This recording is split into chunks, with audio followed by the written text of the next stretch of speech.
Hi, and welcome back to the Shane Plays Notes series for Out of the Abyss, as I give my notes and thoughts on DMing my party of intrepid players at my friendly local game store through Out of the Abyss, which is the 5th edition Underdark adventure, and it also involves demon lords and madness and all kinds of crazy stuff.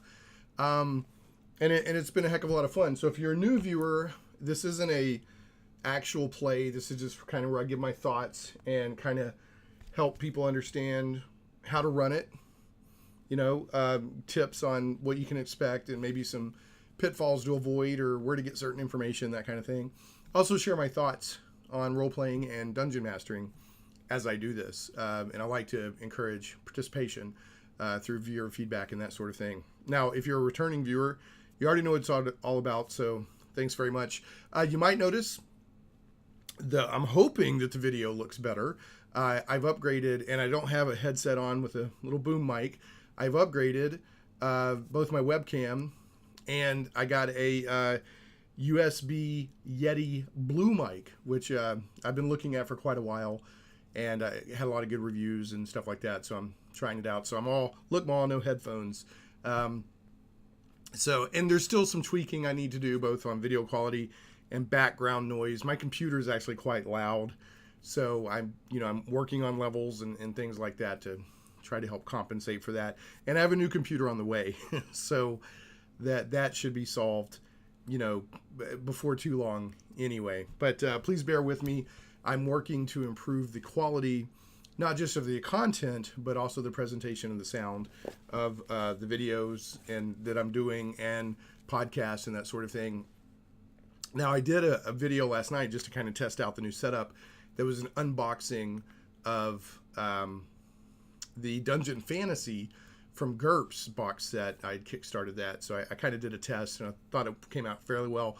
My next thing to tackle at some point in the future is, getting my lighting and all that. I'm just kind of slowly figuring all this stuff out. But thanks for coming along on the ride. Anyway, back to Out of the Abyss. Let's put on the +3 spectacles of viewer feedback. And let's take a look at the viewer feedback that we got last video. We only had 2 comments on video 53. So the first was from Vasily Crisson or Crisson. Vasily's been, kind of commenting and interacting more and more. I appreciate your comments. He said, and we were talking about last session.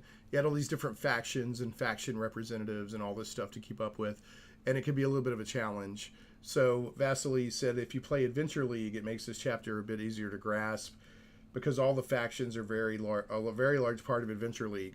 So we're talking like the Harpers, Order of the Gauntlet, Zhentarim, Emerald Enclave, Lord's Alliance, etc. And players join them, I guess, pretty often in Adventures League, based on what Vasily is saying here. He said, I'm glad you played this part out as opposed to breezing through it. It seemed like politics and diplomacy is a pretty cool and rarely used part of D&D. I agree. I mean, I went out of my way to allow the players to really role-play this part of it, and not just say, okay, well, this faction representative does this, and this one does this, and this one does this. I kind of tried to make it more. And we had 2 sessions in a row that were pure RP. So including this one. So I think that's pretty cool. Now, or was it 3 in a row? Might have been 3 in a row, pretty much, that were pure RP. Okay, so anyway, Vasily, thanks for your comment. Now, Rob Plummer said, hey, apologies, Shane, I didn't know you hadn't went to Gen Con.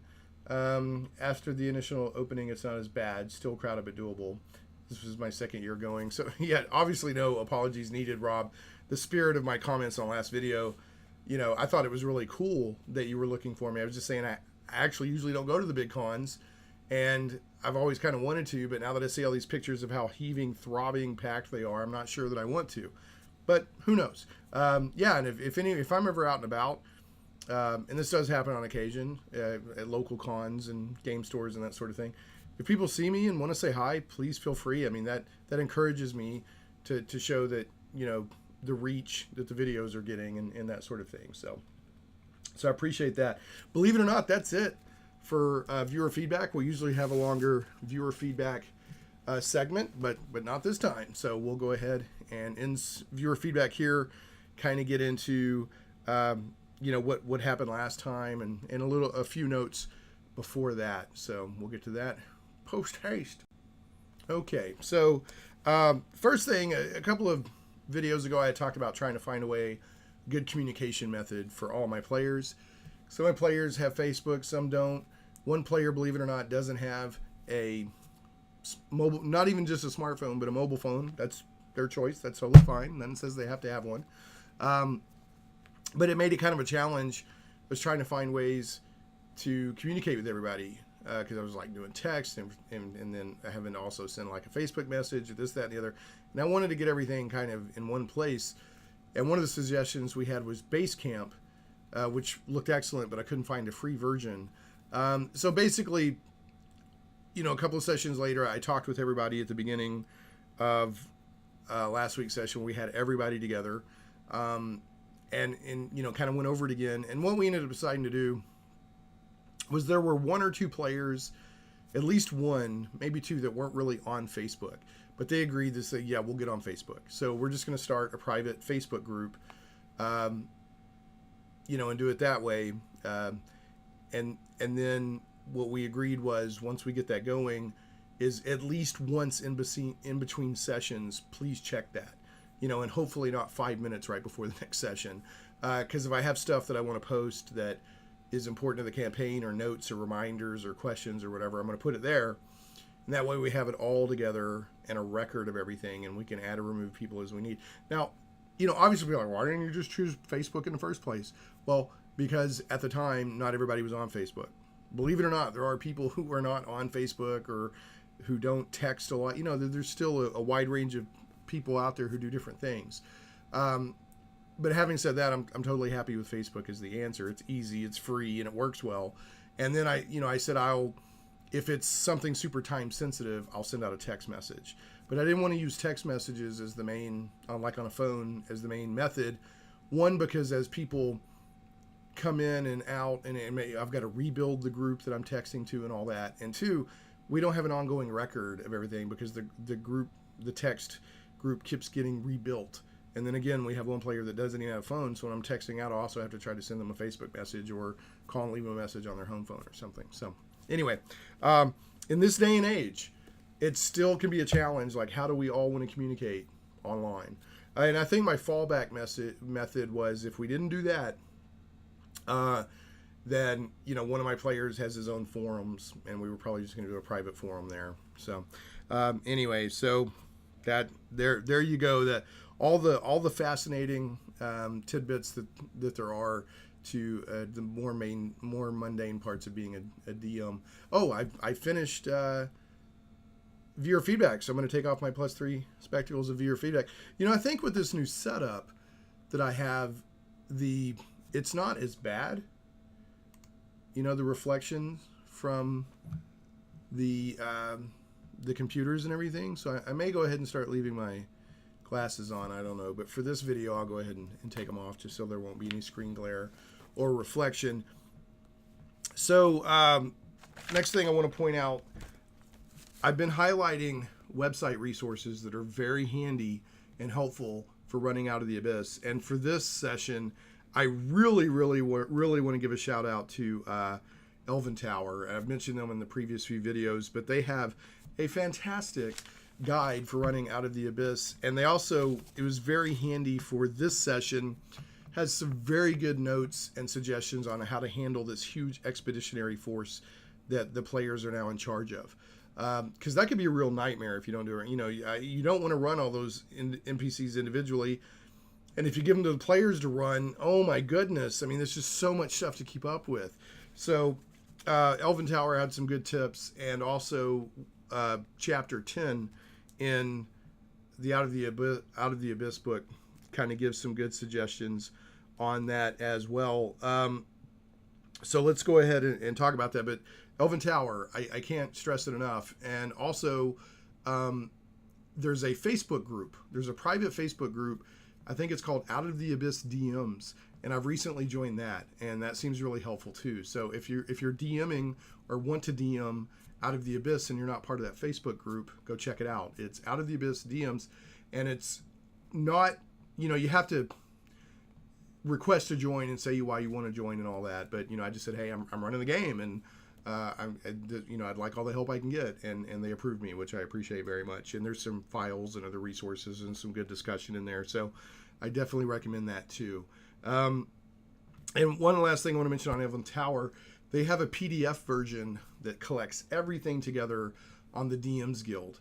And I think it's like $3.99 or something. I'm probably going to buy it. I recommend you buy it and support Elven Tower for the hard work they've done here. So what I really recommend doing, and I've got a little bit of a quibble with the layout and the organization of this book. Out of the Abyss can be challenging to run at times, and one of the reasons is because of how things are organized and so many moving parts. But Chapter 9 has you going to Mantol-Derith, which is where my players are at right now. That's what they're doing. But Chapter 10 has all the information that the book recommends on traveling in the Underdark in Part 2, including notes on running this expeditionary force. On page 144 and 145, there's in command. It's talking about this expeditionary force, and you get personalities and loyalty and provisions and how to handle treasure and maintaining an order and establishing a chain of command and just all of this stuff. So why, and it also talks about if you go back into the Underdark in Part 2, here's the stuff you need to know. Why they put this chapter after going to Mantol-Derith, because there's like 200 miles of traveling in the Underdark and 180 miles of traveling above ground. So almost 400 miles of traveling before you ever get to Mantol-Derith. But for some reason, they put Chapter 10, or they put that information in Chapter 10 after you go to Mantol-Derith, when you've had like 400 miles of travel, and you need to know how you're handling your expeditionary force. So it just doesn't make sense to me. I guess they assume you're going to read through the whole book and then go back, but some people will go a chapter at a time and really study that chapter and then be kind of somewhat familiar with the rest of it. And that's kind of how I do.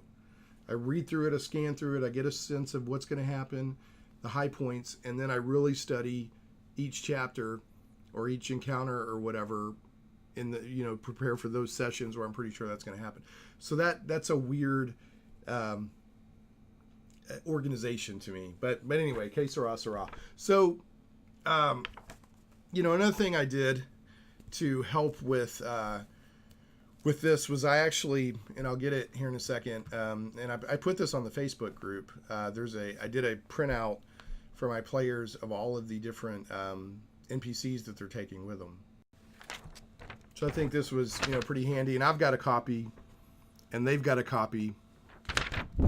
Now, the one NPC or whatever that's not on this one is the Shield Guardian, because they didn't win the chess match. But they got every other NPC, and it's like 20-something, 24-something NPCs. And I don't know if you can see there or not, but I've got little notes on how they organized their expedition, who they made their lieutenant, which I'll talk about here in a little bit. And I don't know if you can see those stars in each area. There's a star next to a name, a little asterisk.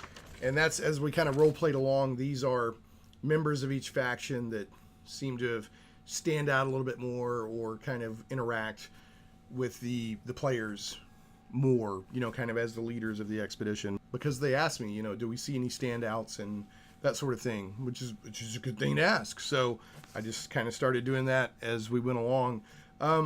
So what I did, I followed Elven Tower's discussion or recommendation pretty closely, but I also kind of looked in the book in Chapter 10, and I really recommended to the players how that did, and I said, look, you don't have to do it this way, but this would help, and here's how I did it.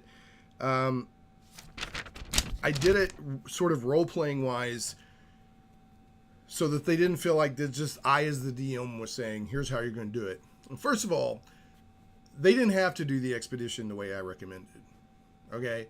I'm really glad they did, because it's going to make my life, and I feel their life easier, and they're going to enjoy the adventure more, this part of the adventure. But they could have chose to handle all these NPCs however they wanted. Now, the one thing I wasn't going to do is hand over 20-something NPCs to the players to take over and let them, because the nightmare of me keeping up with that, I'm not going that way. And I also didn't want to get into the expectation that I'm going to run every one of these at any given time. Well, this NPC's doing this, and this NPC. I didn't want to go there. It's just too much to keep up with, especially, like I said, we play at a store. We play 2.5 hours once a week. I don't want to spend months on this expedition, which that potentially could happen with all of these NPCs and personalities. But other than that, they could organize the expedition however they wanted. But what I did was I took all that advice from Elven Tower and the Out of the Abyss book and Chapter 10 and all that. And a few days before they left Gauntlgrym, I had Eldith come to them. And Eldith also brought Marista Malkin, who is with the Emerald Enclave faction. But, she's basically lives at Gauntlgrym, and is also the Emerald Enclave faction rep, and it has a close relationship and a lot of respect for King Bruiner. So I had Eldith and Marista approach the players while they were in the mead hall that we kind of invented last week, discussing their plans. And again, now Eldith's going on the expedition, and the players want that. I was going to have that anyway, try to, but the players want that, so I'm glad. But Marista was just there kind of for flavor. She's not going on the expedition. Although it mentions somewhere in the book, I think in Chapter 9 or Chapter 10, it talks about, if faction representatives are along. And I'm like, really? I didn't even know that was an option. But I guess in role-playing, anything can happen. However, Eldith came along, and she recommends, she says, look, I've got some advice, suggestions from King Bruiner. You don't have to follow these, but she said he's been a king, or he's a king. He's led forces. He's led expeditions. She said, this is your expedition, honestly. She's like, you can run it as you see fit, but were King Bruiner leading the expedition, here is how he would do it. And so he just wants to offer you this suggestions, basically take it or leave it, but we think it's good advice. And so she recommends how to organize the expedition, based on that advice. And it wasn't even an arm twisting, like you really should do it this way, but that was my way of getting this advice to the characters without it just being this heavy-handed DM out of character saying, really, here's how I recommend you do it. So, and one of the ways that the Elven Tower recommends it is, one, establish like a lieutenant, basically, or, a head NPC. And that person will be the go-between between the party as the leaders of the expedition and everybody, the rank and file. And so you have a lieutenant that kind of is the go-between. Somebody that, you can trust, but you also want to think, who's going to do a good job, who's diplomatically a good choice. And I didn't even see this coming. I figured they would appoint the Zhentarim, or a Zhentarim rep, because the Zhentarim were so important to getting them to Mantol-Derith. And diplomatically, they're the most, reliant on the Zhentarim at this point. But, the Order of the Gauntlet's very well respected. Each faction had pluses and minuses. But they chose Eldith. And I was like, that's brilliant. That way none of the factions, are chosen over the other. They know Eldith. They have an incredibly great relationship with Eldith. Eldith has established herself as a good person, a giving, sacrificial person who cares, about things. And I was like, that's brilliant. I didn't even see that coming. So they chose Eldith to be their lieutenant. But what they also, did based on the recommendations was they have a scouting party that goes out ahead and checks in at routine intervals. And then there's a rear guard that, protects from behind. And then you have the main force. Now, these players are, they're held in, they're kind of upper status. They're not just part of the gang. I mean, they're leading this expedition. They're heroes. They have a reputation now. And their faction leaders have assigned them to assist the player characters. So the player characters are in a slightly different position now, and it's on purpose thematically because, again, at the beginning of part one, they have nothing. It's survival horror. They're running through the Underdark scared with nothing, barely even have any clothes, no weapons or anything like that. And now chapter two, they're going in force. So it's a nice, balance, a contrast, if you will, on the two parts. But the way that I think the Out of the Abyss book even recommends this, but I know Elven Tower definitely does, is don't have the player characters deal with every little random encounter. You can the scout force, the main force, the rear guard can handle, mundane, everyday random encounters and then report at the end of the day, well, here's what happened today, and you can even get into rolling to see if anybody was injured or died, and I haven't gotten into that yet because I've basically summarized their travel to date, but we will have some travel where that kind of thing is happening. But the suggestion is that the players only get involved if it's something very serious, or if somehow some creatures or an encounter somehow got past the scouting party and is able to attack the main force, or if it's demonic activity, then the players need to get involved. Other than that, let the expedition handle it. And I'm like, there's plenty of food, provisions. Some of the force will scout. There's scouts. There's spies. There's warriors. There's mercenaries. There's plenty of people. We can forage a little bit as we go along, but we've got plenty of provisions, and they've got the mounted lizards, which are super cool. That the player characters and then the Dwarven scouts from the Emerald Enclave all get lizards. So these mounted lizards, which remind me of, Revenge of the Sith when Obi-Wan Kenobi is on that lizard. I love that scene. But anyway, so that's kind of how they did it, and it was fascinating to watch. For like 30, 45 minutes, the play, maybe even an hour, and it was fascinating. I loved this. The players really, well, who do we want to do what? And how do we want to do the scout force? And how do we want to do the rear guard? And there's no dishonor in the rear guard. And should we mix the different factions? Or should we keep the factions separate? Now, Elven Tower, and I think the book too also recommend, you might want to keep the factions separate because they don't get together. They don't get along always. And I kind of hinted around that a little bit with the players, but to build a team that's used to working together, they were mixing everybody up, which is fine. And there's random encounters in chapter 10 that are specific to traveling in the expedition where you can have morale problems and that sort of thing. And we'll get more into that in another video. But anyway, so that's basically how they did it. And remember that you got scouts, you've got spies, you've got warriors, you've got Zhentarim thugs, which are basically mercenaries. You got all this mix, and you got the Order of the Gauntlet, which is basically, lawful, and then you've got the Zhentarim, which is basically the mafia. You got the Emerald Enclave, which wants to protect nature, and you got all these different mix of motivations and alignment types and all that. So it could lead, to some pretty interesting role playing. But I thought it was great.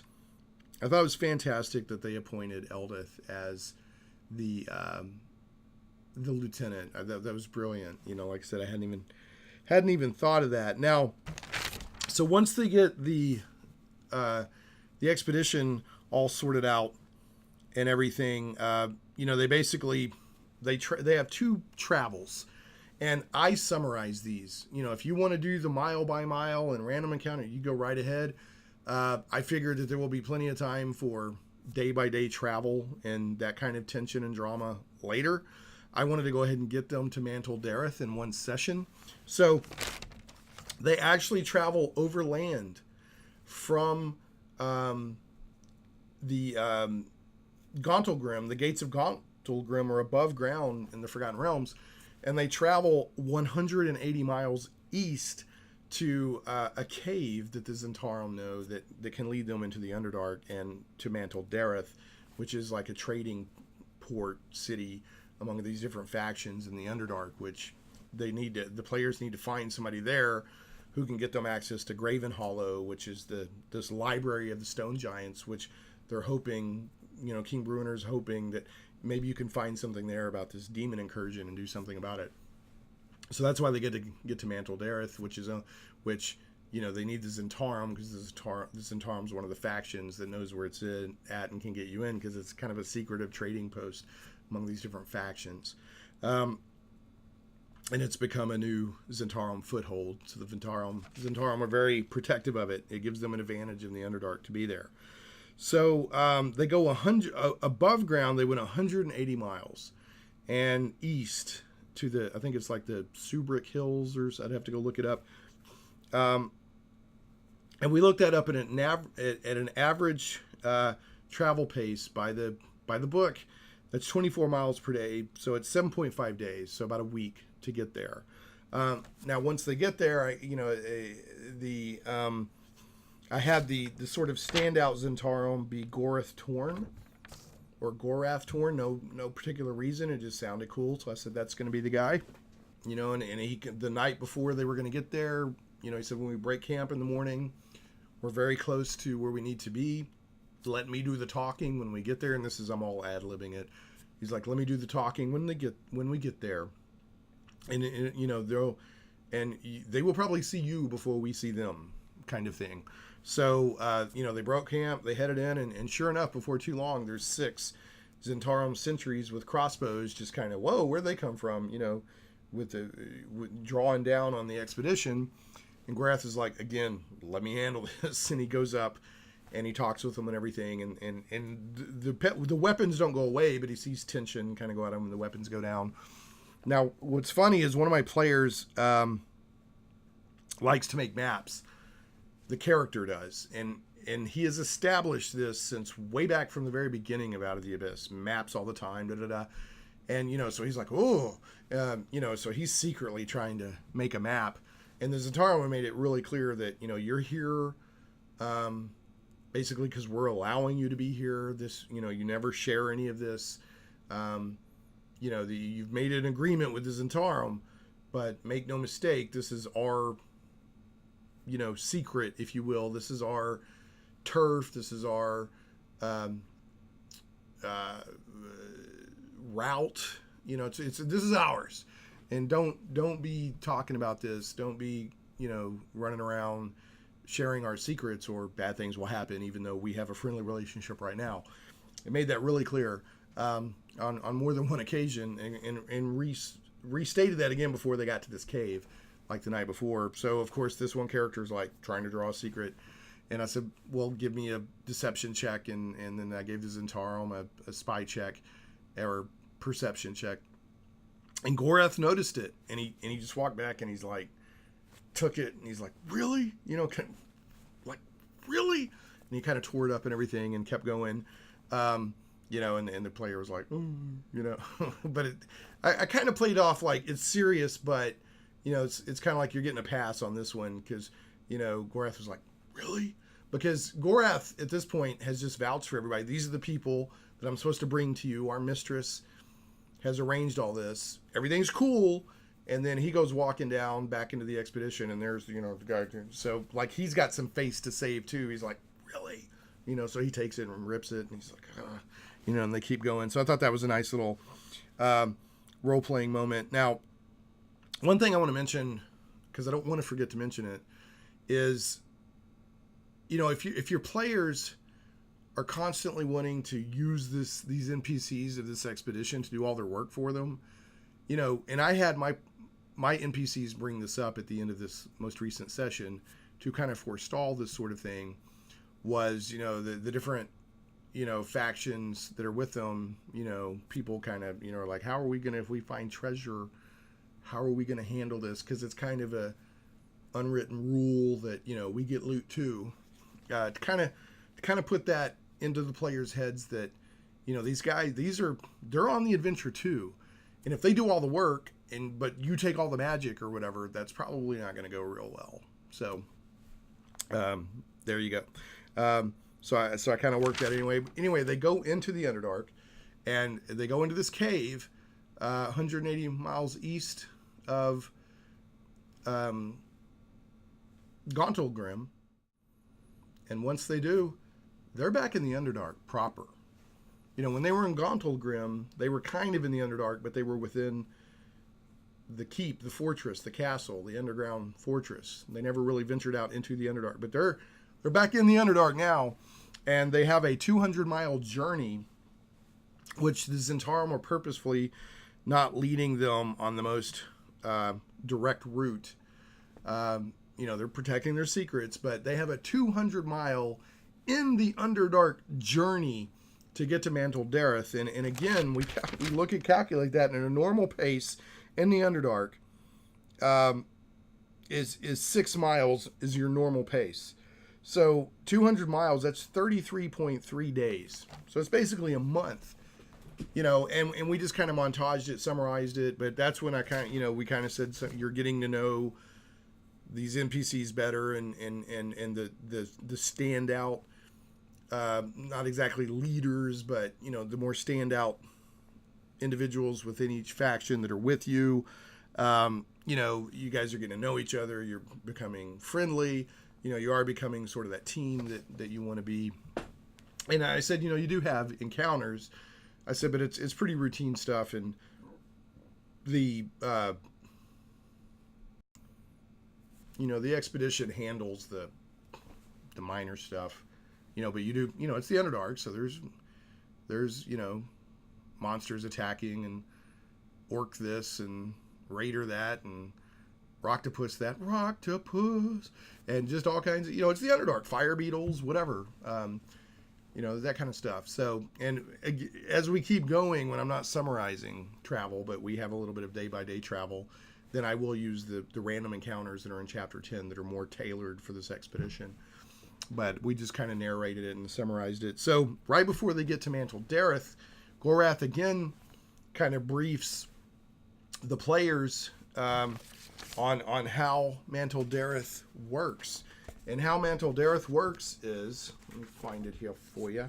There's like 3 rules in Mantol-Derith, and there's 4 factions that are We'll go much more in depth on Mantol-Derith next video, but there's 4 factions there. There's the Duergar, the Drow, the Svirfneblum, and the Zhentarim. And here's how order is maintained. There's 3 simple covenants, and these are on page 134 of Out of the Abyss. No stealing of goods from fellow merchants. No disguising of goods by any means. And no use of magic during negotiations and haggling. One of my players was like, no magic, and everyone's like, no, just not during negotiations and haggling. The punishment for breaking any covenant is equally straightforward. The violator is wrapped in chains and tossed into the Dark Lake. So, however, recent events in Mantol-Derith have rendered these rules moot, but their guides and the players themselves don't know this. So, I had them get to the outskirts of Mantol-Derith. And one thing you want to know about Mantol-Derith is there's like 4 secret doors that can get you in there depending on which direction you come from. But when you come with the Zhentarim being led by them, you show up at 1A. And these secret doors are not to be messed with. Okay. A creature within 5 feet of a secret door can make a DC 15 Wisdom Perception check to spot it. Each secret door has an arcane lock spell cast on it. Speaking the proper password, and in the book, each door, it shows which password it has. Speaking the proper password within 5 feet of a secret door opens it. Opening a secret door by any means other than the correct password triggers a magical disintegration trap on whichever side the door is opened from.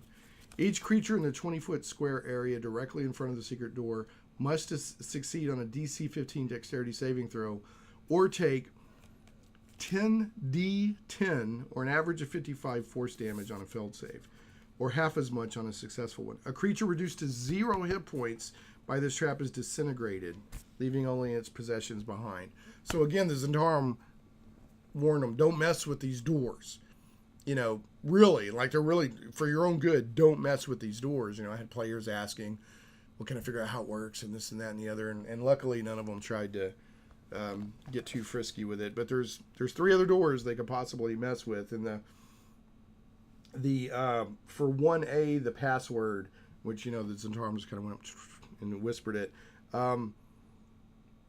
is the password is Imyot, which is a Sverfneblum word meaning darkness. So from that point, they're taking, and this map messes me up because it's north is pointing east in the book, but they go east down a long corridor, and they come to another secret door that's going south, and that's 1B, and that one, the secret door, or the secret word, is Belairn, and a drow word meaning wealth, and they're led in there, and they come, and they end up kind of in this trench, and the trench is, let's see, and the trench bisects Mantol-Derith from north to south. This 20-foot wide, 50-foot deep trench bisects Mantol-Derith from north to south, was a secret door at each end, 1B and 1D, respectively.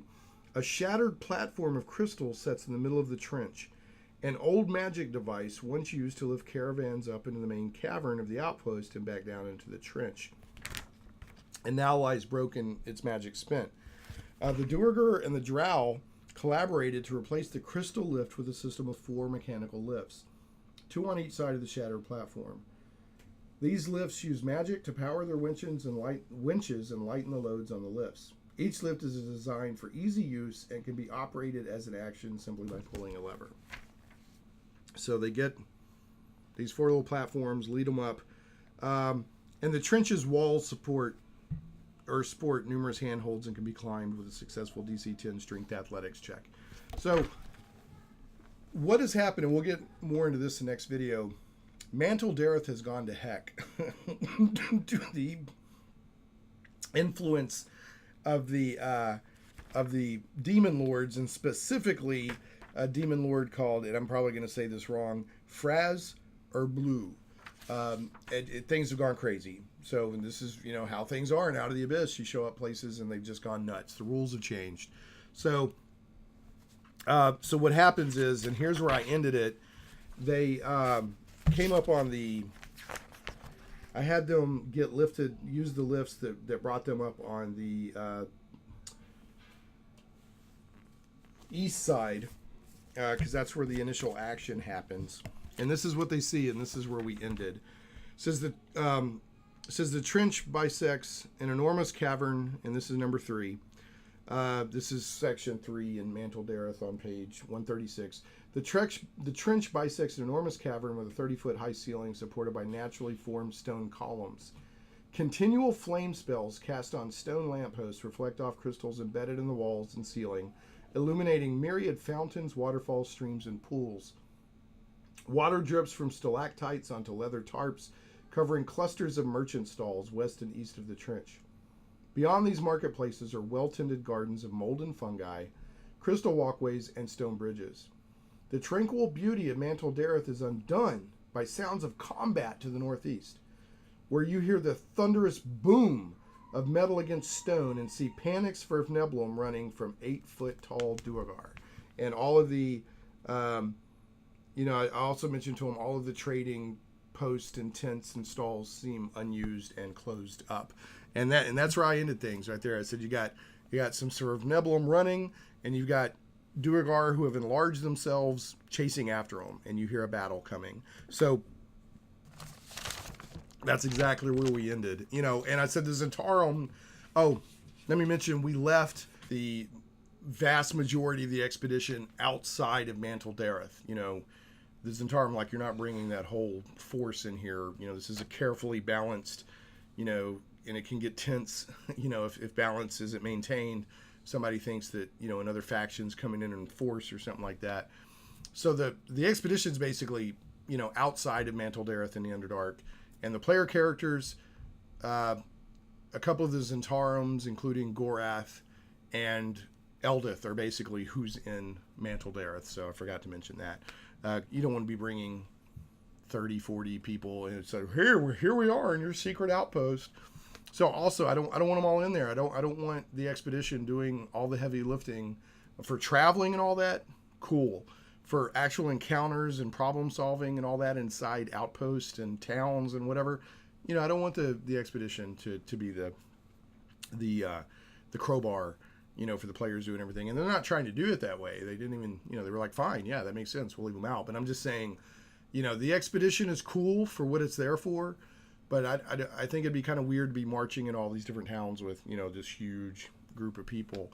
And I have a feeling that a lot of the encounters that are written in this part of the book assume that, you know, it's the players directly confronting this stuff. But we'll see. Anyway, thanks so much for watching. That's basically it for this time around. Welcome your comments. Please leave this video a thumbs up and a comment. I appreciate that very much. Making sure that I didn't miss anything in my notes to share with you. I think I got everything. And let me just look one more time here. Yeah, I did. The only thing I did, you know, when I handed them their sheet, I said, you know, here's your red shirts. You know, they kind of are, right? The NPCs. So kind of like the NPCs that started with could be used as red shirts, you know, when they first started out of the Abyss in Chapter 1. But anyway, that's it. Thanks so much for watching. We'll catch you next time. Again, you know, appreciate a comment or a thumbs up, and please consider subscribing to the channel. We will catch you next time on Shane Plays.